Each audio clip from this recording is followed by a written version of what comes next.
Palavra da Verdade. Devocional de 5 de fevereiro. A trajetória do pecado. Se procederes bem, não é certo que serás aceito? Se todavia procederes mal, eis que o pecado jaz à porta. O seu desejo será contra ti, mas a ti cumpre dominá-lo. Gênesis 4:7. Gênesis 4 é o primeiro retrato da vida fora do jardim após a queda do homem. Do capítulo 4 até o capítulo 11, Moisés nos mostra a trajetória do pecado em sua escalada de contágio e em seu processo de perturbar a criação de Deus. Este é o tema recorrente. O pecado se alastra, promove corrupção e morte, e Deus intervém refreando seus efeitos e provendo as condições para que sua promessa de um Redentor se desenrolasse. Essa escalada do pecado começa aqui na história de Caim. Olhando para essa história, podemos identificar a seguinte trajetória. Em primeiro lugar, o pecado nasce de uma espiritualidade idólatra, conforme os versos 3 a 5. O pecado não é necessariamente falta de espiritualidade. Antes de qualquer coisa, o homem é um ser espiritual e, como tal, sempre será inclinado a adorar. Porém, a espiritualidade idólatra oferece uma adoração destituída de fé no Deus verdadeiro, conforme analisa o autor de Hebreus capítulo 11, versos 4 e 6. A idolatria pode se manifestar pelo menos de duas maneiras: na adoração a deuses falsos ou numa falsa adoração ao Deus verdadeiro. Ambas são facetas da mesma idolatria. Foi este o caso de Caim. Ofereceu uma oferta ao Deus verdadeiro, mas ao contrário de Abel, não deu das primícias, revelando a avareza que é a idolatria. Em segundo lugar, o pecado se alimenta da cobiça do coração. Como um ser caído, Caim tem de lidar com o pecado enraizado em seu próprio coração, como um animal adormecido, pronto para dar o bote ao ser despertado.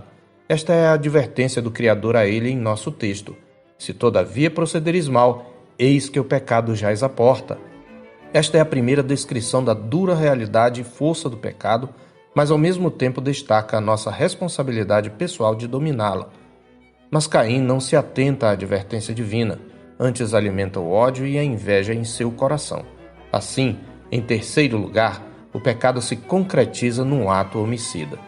A inveja e o ódio levaram Caim a matar o próprio irmão. Comentando essa passagem, João nos ensina que o ódio e a inveja dão à luz o homicídio, em 1 de João 3, versos 11 e 12. Ironicamente, o agricultor Caim semeia na terra o sangue de seu próprio irmão, conforme verso 11.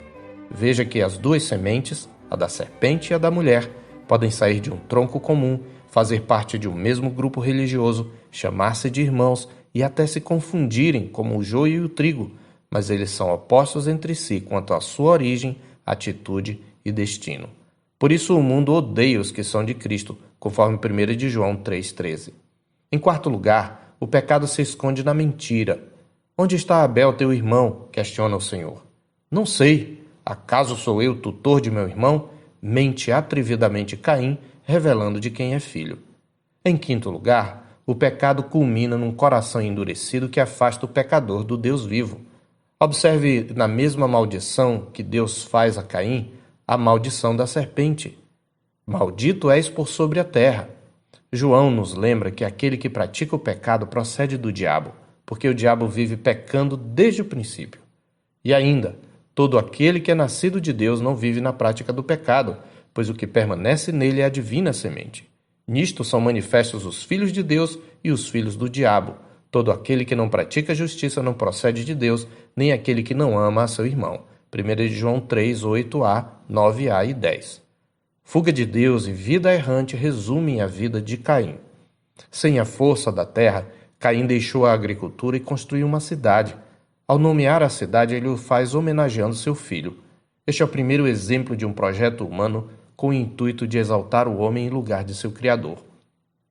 Aqui nasce a cidade dos homens, como o projeto independente pelo qual eles procuram construir um mundo próprio, o primeiro passo na divinização do Estado. Esta é diferente da cidade que Deus preparou, a cidade que tem fundamentos, da qual Deus é o arquiteto e edificador, conforme Hebreus 11, versos 10, 14 e 16. Deus é maior do que o pecado. Deus faz provisões para conter a violência, colocando um sinal em Caim, por um princípio de justiça retributiva e pelo nascimento de uma nova semente. O Senhor Deus suscita novo descendente, Sete, conforme o final do capítulo 4, que no hebraico significa o designado, o apontado, e assim o Senhor renova a esperança messiânica. Deus me designou outra semente em lugar de Abel, que Caim matou, declara Eva. Só agora ela entende que Abel era a semente redentora, e Sete daria continuidade a esta semente, dando início a uma geração piedosa que começou a invocar o nome do Senhor, conforme o versículo 26. Sabemos que aquele que Eva esperava já veio para destruir as obras do diabo. Como diz a Escritura, vindo porém a plenitude do tempo, Deus enviou seu Filho, nascido de mulher, nascido sob a lei, para resgatar os que estavam sob a lei, a fim de que recebêssemos a adoção de filhos. Gálatas 4, versos 4 e 5. E ainda em 1 de João 3,8b está escrito: para isto se manifestou o Filho de Deus, para destruir as obras do diabo. Aquele cujo sangue é aspergido sobre nós fala coisas superiores ao que fala o próprio Abel, pois enquanto o sangue de Abel clama por uma justa vingança, o de Cristo proclama a justiça satisfeita e clama pelo perdão de Deus aos ofensores. Conforme Hebreus 12, 24. Se você quer ser livre do pecado, corra para Cristo.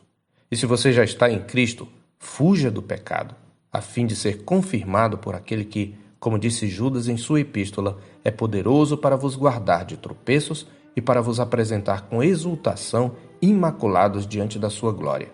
Eu sou o pastor Marcos Augusto, pastor da Terceira Igreja Presbiteriana de Boa Vista, em Roraima.